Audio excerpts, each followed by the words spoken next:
J'aimerais mieux à l'aventure être le second ou le troisième à Périgueux que le premier à Paris, disait Montaigne. Difficile d'être plus périgourdin, la Dordogne, qui avait vu naître aussi son meilleur ami, la Boétie. La Boétie qui était son aîné, qu'il avait rencontré à Bordeaux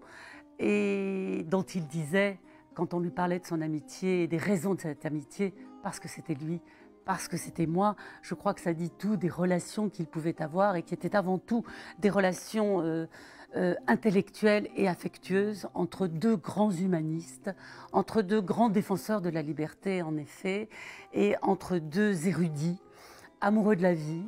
amoureux des femmes, très amoureux des femmes, et amoureux aussi de la gastronomie. On lui doit cette expression, la science de gueule, en parlant de la cuisine. Et puis, évidemment, il nous reste ce château, ou plutôt ce qu'il en reste, c'est-à-dire cette fameuse tour de la librairie dans laquelle il se retirait et dont les poutres du cabinet étaient ornées de devises grecques et latines,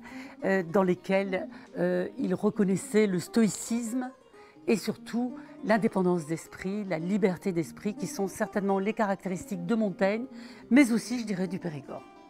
C'est dans cette tour-librairie ouverte au public que Montaigne écrivit pendant 20 ans l'œuvre de sa vie, ses essais.